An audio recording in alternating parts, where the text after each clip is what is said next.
So hello everyone, my name is Ashfaq and you are watching Questing Physics. Questing in a sense कि मतलब आपको physics आ जाएगी. That doesn't mean that we are going to attack and capture something like that. And this is our first lecture, so we will start with the very first chapter of physics, that is vectors. That is vectors. So this is our first chapter as well as the most boring chapter. मतलब मुझे तो लगा था अपने time में. So before this, let's talk about a very silly thing, that is quantity. Quantity. अब quantity होती क्या है? In a short and simple way, anything that can be quantized is a quantity. मतलब हर एक चीज़ जिसे हम माप सके या तौल सके तो उसे एक क्वांटिटी कहेंगे हम. अब ये होती है दो टाइप की. The first one is scalar quantity, that is scalar SCALER, and the another one is vector quantity, जो कि हम पढ़ने वाले हैं इसमें. अब यूँ समझ लीजिए कि अब तक जितना भी आपने पढ़ा है, मतलब up to class 10th, those all were the scalar quantity. मतलब इसी में हमने अब आज तक जो भी डील किया, जो भी फिजिक्स से रिलेटेड या मैथ से रिलेटेड जो भी चीज़ें हमने पढ़ी, those all were the scalar quantities. और इसके बाद से not just only in 11th 12th but up to graduation and post graduation, in everything we will deal all the quantities in vectors. अब ये होते क्या है दोनों, डिफरेंस क्या है दोनों में? स्केलर क्या होता है? वो क्वांटिटी जिससे डिफाइन करने के लिए we don't need to define its direction. मतलब वो क्वांटिटी जिसके पास सिर्फ और सिर्फ मैग्नीट्यूड हो, that is a scalar quantity. And कुछ क्वांटिटीज ऐसी होती हैं जिन्हें डिफाइन करने के लिए वी नीड डायरेक्शंस. मतलब वो क्वांटिटी जिनके पास मैग्नीट्यूड भी है एंड डायरेक्शन भी है, that is a vector quantity. समझ में नहीं आया होगा बट अभी क्लियर हो जाएगा. Scalar that is magnitude only. Vector quantity वो होती हैं जिनमें हमें ज़रूरत होती है दोनों चीज़ों की. The first one is magnitude and the second one which we need is its direction. समझते हैं क्या एग्जाम्पल से? Suppose you have to buy some sugar. मान लीजिए आपको 1 kg चीनी लेनी है. आप क्या करोगे? You will go to shopkeeper and you will say भैया 1 kg चीनी दे दो. You will never say like this कि भैया 1 kg चीनी हमें इस डायरेक्शन में दो. दैट इज इररिलेवेंट, है ना? ऐसा क्यों नहीं कहेंगे? बिकॉज जरूरत ही नहीं है डायरेक्शन की. वो आपको देख रहा है कि आप कहाँ पे हो. वो आप ही को देगा, किसी और को नहीं देगा. बट कुछ जगह पे हमें क्या है कि डायरेक्शन की जरूरत पड़ती है. फॉर एग्जाम्पल, सपोज तुम्हारी शादी हो रही है, नहीं अभी तो छोटे हो, सपोज तुम्हारे बड़े भाई की शादी हो रही है, ठीक है. एंड शादी में कुछ फालतू लोग आते हैं जिन्हें प्यार से हम लोग रिलेटिव्स कहते हैं, ठीक है. तो मान लो कोई एक रिलेटिव आया एंड यू डोंट नो कहाँ पे शादी हो रही है ना. सो वो आपको कॉल किया कि यहाँ पे मैं स्टेशन पे आ गया हूँ, आप बताओ कहाँ पे आना है. तो आप उससे क्या कहोगे? विल यू से कि जहाँ पे मान लो यहाँ पे ये स्टेशन है, सपोज स्टेशन, ठीक है. और यहाँ पे आपका मैरिज हॉल है, ठीक है. मैरिज हॉल मान लीजिए जहाँ पे शादी हो रही है. इनके बीच की डिस्टेंस क्या है? मान लेते हैं 2 किलोमीटर है अप टू, ठीक है। आप क्या कहोगे? विल यू से कि 2 किलोमीटर दूर है, आप आ जाओ। लेट अस सपोज आपने सिर्फ इतना ही कहा कि 2 किलोमीटर दूर है। वो क्या करेगा बंदा? वो इधर भी जा सकता है 2 किलोमीटर, वो इधर भी आ सकता है 2 किलोमीटर, 2 किलोमीटर इधर भी जा सकता है, 2 किलोमीटर इधर भी जा सकता है, 2 किलोमीटर इधर भी जा सकता है। There are infinite number of ways possible, कहीं भी जा सकते हो 2 किलोमीटर। मान लो भाई साहब इधर चल दिए और यहाँ 2 किलोमीटर पे सपोज लकीली कोई शादी हो रही हो, एक और मैरिज आ रहा हो, वहाँ जाके खाना खा गए, पिट गए, चांसेस हैं सच में, हो सकता है। क्योंकि आजकल शादियों का सीजन भी चल रहा है, लॉकडाउन में लोग सस्ते में निपट रहे हैं।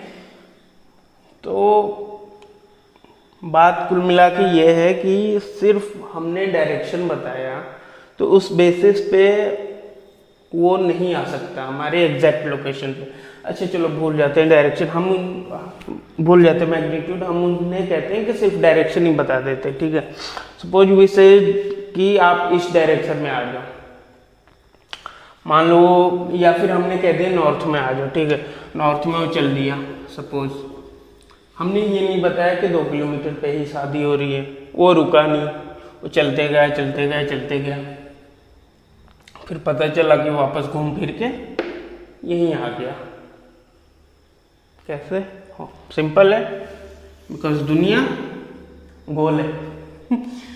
He starts moving from here, ऐसे चलते चलते आ सकता है, मैं भी बुढ़ा हो जाएगा, वो अलग बात है, बट ओनली डायरेक्शन बताने पे भी ये नहीं आ सकता, या सिर्फ और सिर्फ मैग्नीट्यूड हमने बता दिया कि 2 किलोमीटर पे आ जा, नहीं आ पाएगा।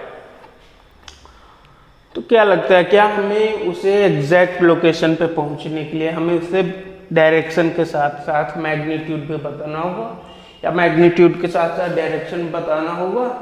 Yes, we need both. बिना उसके ये चीज कंप्लीट हो ही नहीं सकती। So those quantities are called vector quantity. Those are called vector quantity. We need both magnitude and direction. ठीक है? So there are many quantities which has been classified under these two categories. Like 10th में हम लोग पढ़ते थे, for example 10th में हमने पढ़ा था क्या? Distance। 10th में हमने पढ़ा था स्पीड। यही सेम चीज अगर इसमें हम डायरेक्शन ऐड कर दें, ये क्या हो जाता है? Distance, it become displacement, displacement. Speed है, हम मालूम रहता है इतनी स्पीड है, लेकिन किस डायरेक्शन में स्पीड है, अगर हमने वो ऐड कर दिया, बोले तो इसकी डायरेक्शन हमने इसमें ऐड कर दी, दैट बिकम वेलोसिटी, जो कि हम यहाँ पे पढ़ेंगे। डिस्टेंस एंड डिस्प्लेसमेंट, इसमें थोड़ा सा अंतर भी है, that we will discuss later, या अभी करेंगे इसके जस्ट बाद। What is displacement, what is direction, distance and displacement, and what is speed and velocity. ये तो ऑलमोस्ट सेम है, सिर्फ डायरेक्शन ऐड करना होता है। डिस्प्लेसमेंट और डायरेक्शन का डिफरेंस मेरे दोस्त ये है, अभी देख लो, आगे निकल जाए। डिस्टेंस क्या होता है? जितनी दूरी, हिंदी में दूरी, जितनी दूरी हमने तय की, हमने total path covered, that is called distance. Displacement क्या होता है? That is the shortest possible distance between the initial and final position, मतलब जहां से हमने चलना स्टार्ट किया और जहां हम पहुंचे, इन दोनों के बीच की शॉर्टेस्ट पॉसिबल डिस्टेंस, मतलब सबसे छोटी वाली डिस्टेंस। अब दोनों में अंतर क्या है देख लेते हैं। दोनों में अंतर, सपोज यहां से हम निकले, यहां से हम निकले इस डायरेक्शन में हम क्या है, हम चले यहाँ से कितना, सपोज 400 मीटर, ठीक। यहाँ से हम घूम गए इधर वापस, एंड हमने चलाना इधर 100 मीटर, और फिर हम यहाँ से फिर इधर आ गए से 500 मीटर, ठीक है। अब अगर हम देखें, ये हमारा था क्या, इनिशियल पोजीशन,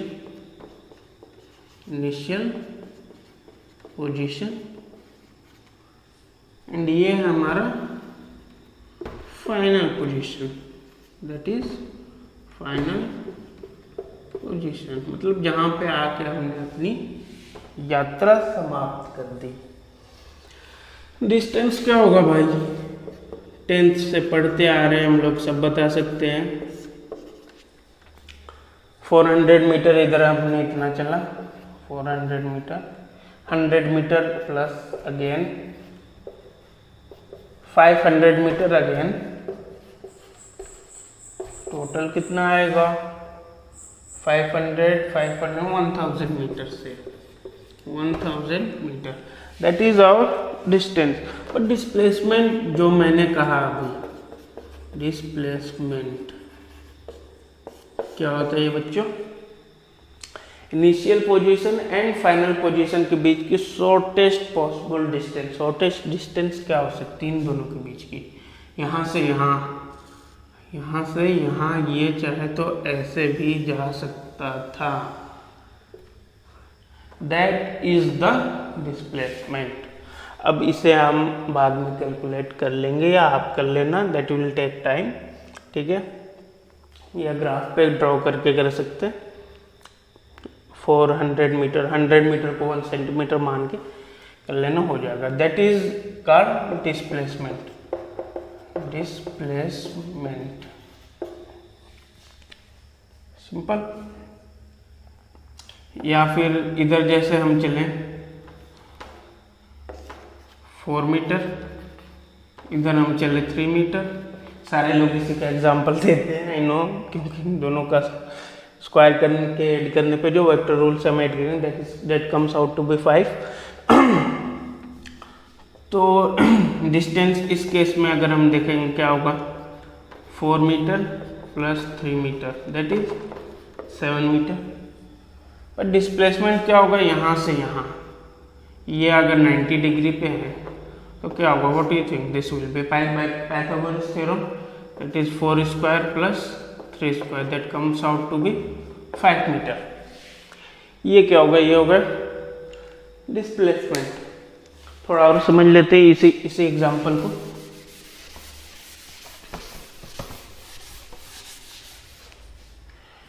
अगर हम 4 मीटर इधर चले, 4 मीटर इधर हमने चला, वापस यहाँ से 3 मीटर आ गया, वापस 3 मीटर हम आ गया। इस केस में डिस्टेंस क्या हुआ, यहाँ पे लिख लेते हैं। डिस्प्लेसमेंट क्या था, क्या आया था हमारा, displacement that came out to be 5 metre. इस केस में डिस्टेंस क्या होगा, सेम, बिकॉज डिस्टेंस वो है जिसमें हमें डायरेक्शन से कोई मतलब नहीं है यार, तुम कितना भी चलो, हमें बस टोटल देखना है, मशीन की तरह नाप लेना है कितना चला और उसे ऐड करके लिख देना है। तो हम लिख देंगे यहाँ पे 3 + 4 that is 7 metre. Same. Displacement क्या होगा,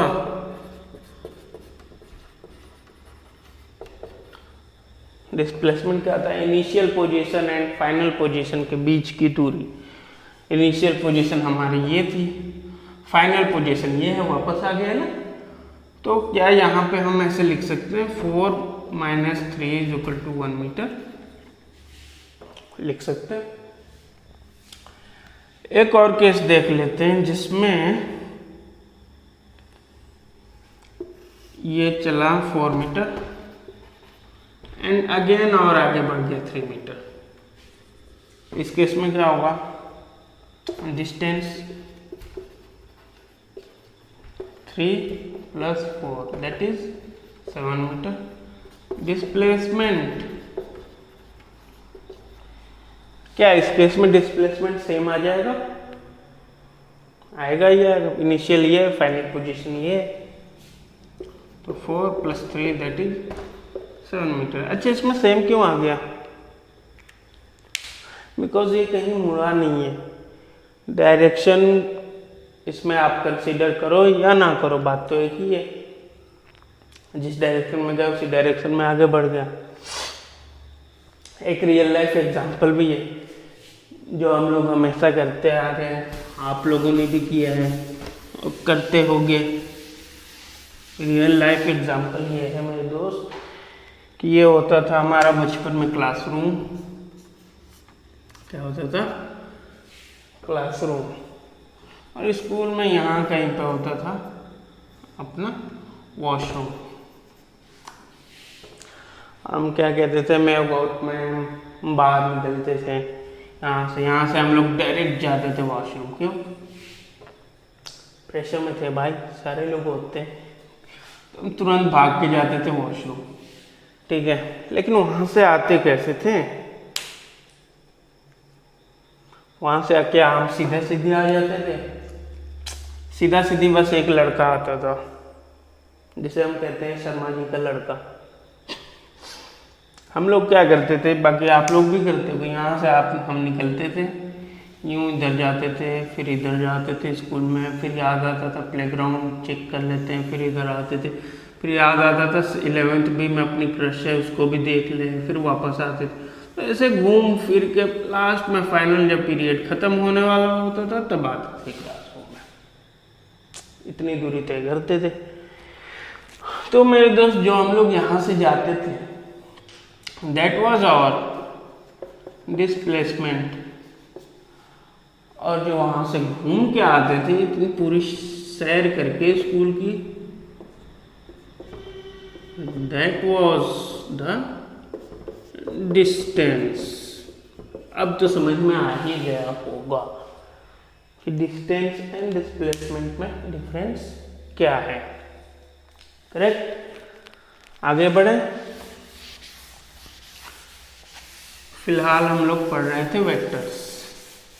अब वेक्टर्स होते क्या है बता ही दिया। अब इनकी रिप्रेजेंटेशन क्या होती है? रिप्रेजेंटेशन ऑफ द वेक्टर, मतलब इन्हें अब पेपर पे हम लोग ऐसे तो लिख नहीं सकते बार बार, like 2 kilometre in north plus 5 kilometre in south, या फिर 100 newton in north direction plus 200 newton in east direction.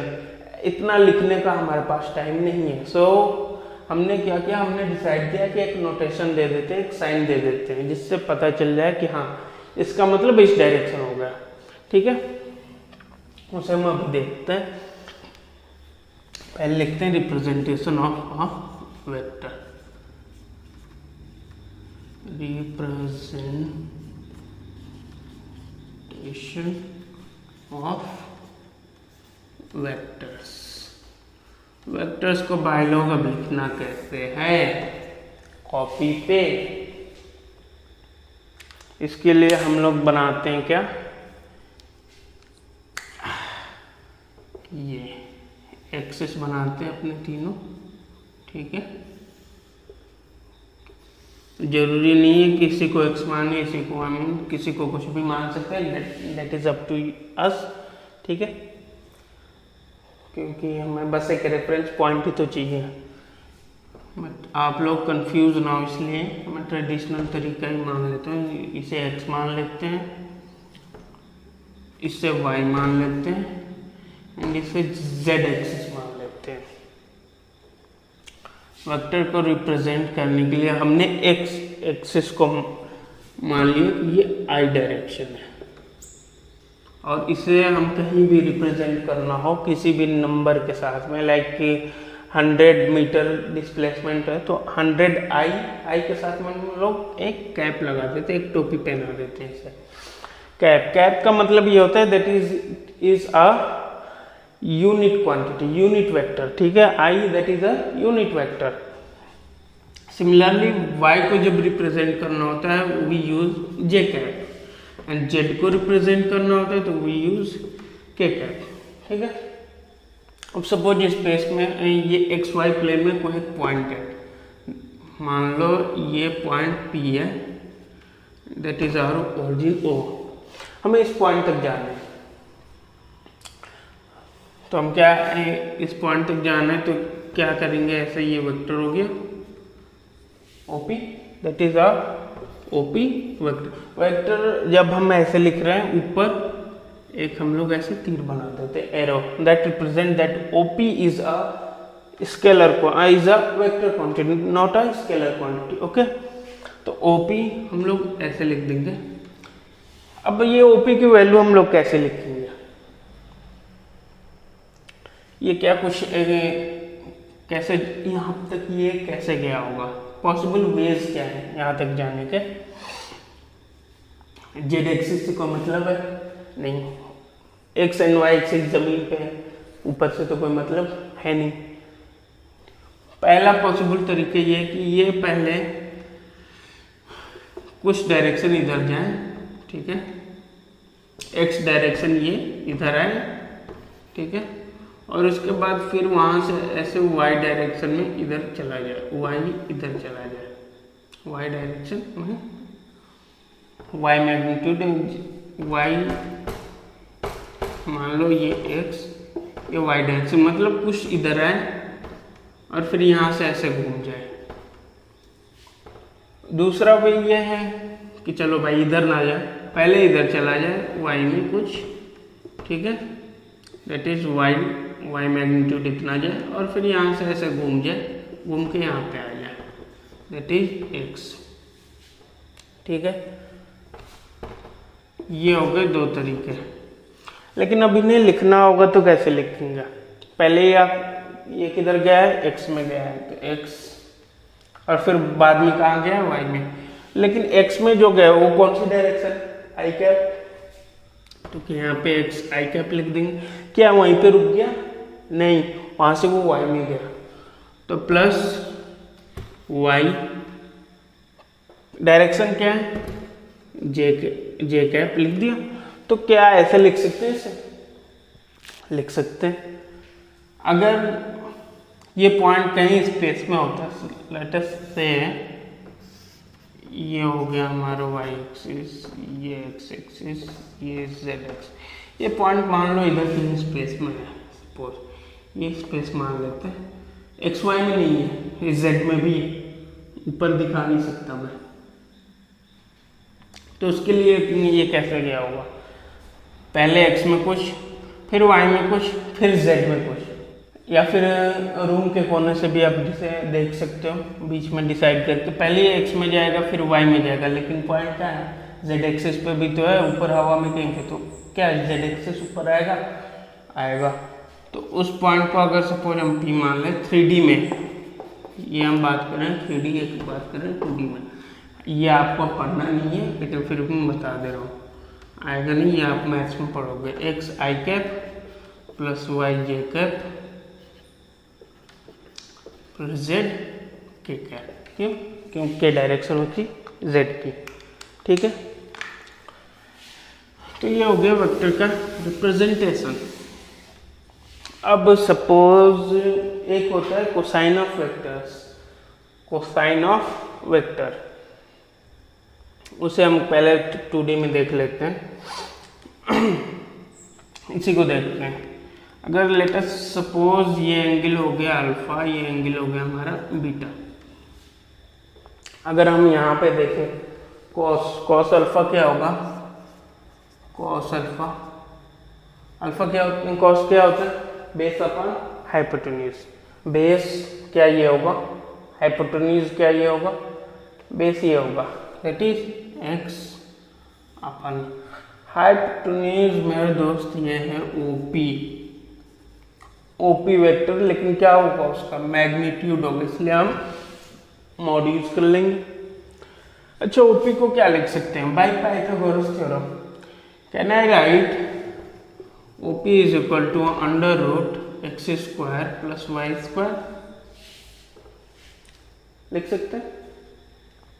हाँ जी लिख सकते हैं। तो क्या हम इसे लिख सकते हैं एक्स अपॉन में under root x square plus Y square, ये कोसाइन ऑफ एक्स हो गया, या कोसाइन ऑफ अल्फा मान लें, ठीक है। कोसाइन ऑफ वाई जो कि वाई डायरेक्शन से है एंगल पे, वाई डायरेक्शन से किस एंगल पे है? बीटा एंगल पे। तो कॉस बीटा को क्या लिख सकते हैं?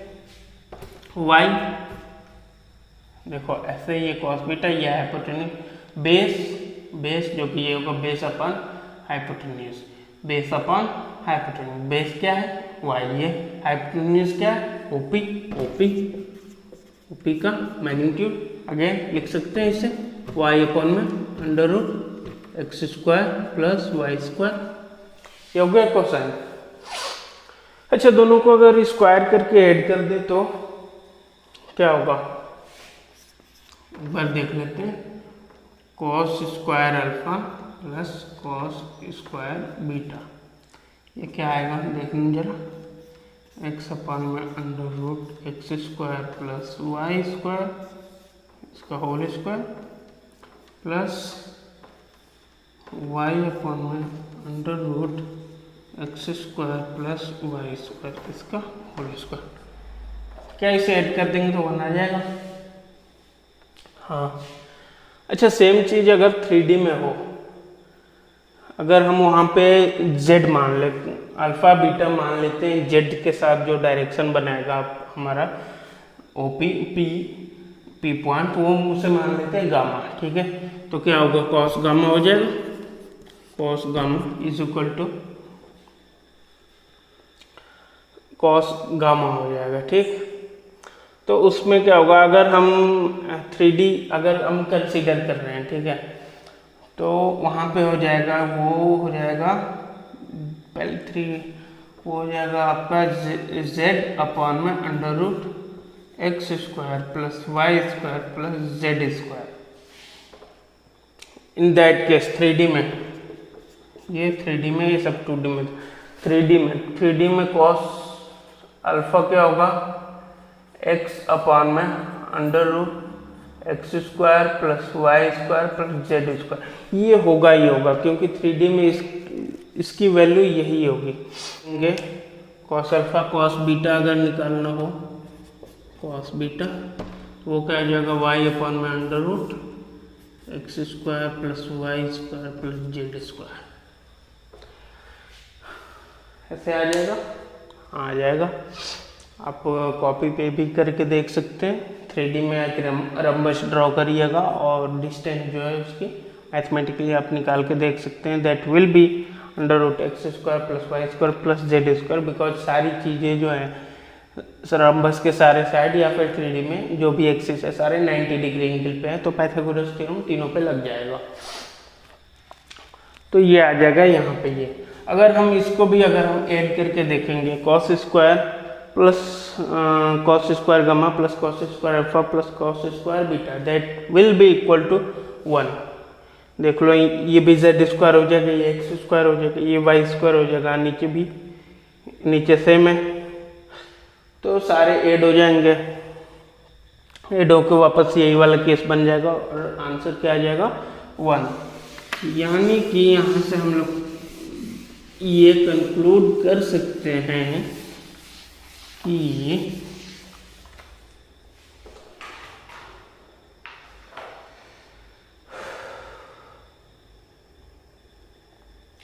जो डायरेक्शनल कोसाइन है हमारे, इसे क्या कहते हैं हम? Directional cosine, sum of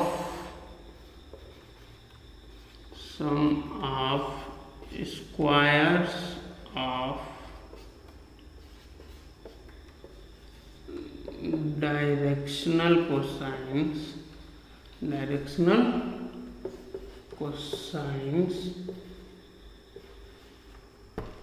sum of square of directional cosines is always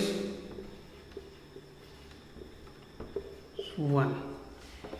ये हमें एक कंक्लूजन मिल जाएगा उससे कि डायरेक्शनल कोसाइन के स्क्वायर का सम जो है वो हमेशा 1 ही आएगा।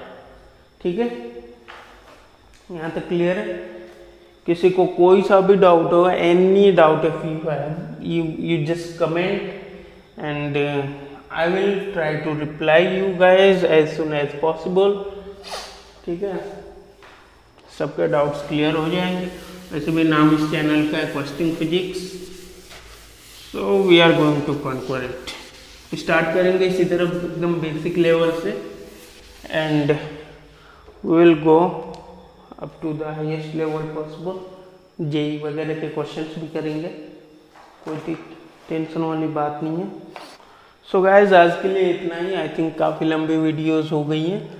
कल हम पढ़ेंगे, याद रखिएगा, addition of vectors, addition of vector. But before I leave I have a question for you guys, try to answer. As I said, vectors क्या होते हैं? जिनके पास डायरेक्शन हो एंड मैग्नीट्यूड हो, those quantities are called vectors. ठीक है, my question is, ध्यान से नोट कर लीजिएगा, इसका रिप्लाई चाहिए मुझे। क्वेश्चन ये होगा आपका होमवर्क, थोड़ा सोचिएगा इस पे।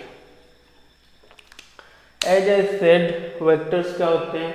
जिनके पास मैग्नीट्यूड हो एंड डायरेक्शन हो, those quantities are called vector. एक क्वांटिटी होती है जिसे हम कहते हैं करंट। किसी ने महसूस किया है? बे मत करना, मरोगे। करंट, इलेक्ट्रिसिटी, करंट, करंट, इसकी एक प्रॉपर्टी होती है मेरे दोस्त। करंट क्या है? It always flows from high potential to low potential difference. ठीक है, high potential to low potential, that means it has a direction. ऐसे तो फ्लो करता नहीं, यानी कि it has a direction, it has a, ऐसे डिनोट करते हैं करंट को, सबको पता है। V is equal to I R, रट रखा है हमने 10th में। यानी कि current has a direction and of course magnitude तो होगा 1 एम्पियर, 2 एम्पियर, 3 एम्पियर। ठीक है, एंड मैग्नीट्यूड उस हिसाब से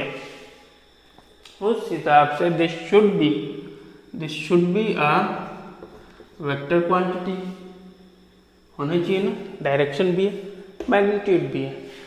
then it should B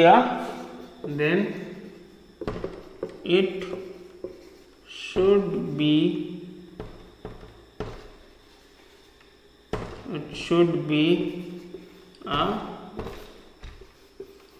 vector quantity. But आप बुक्स में चेक कर लेना, कहीं भी चेक कर लेना, this current is a scalar quantity.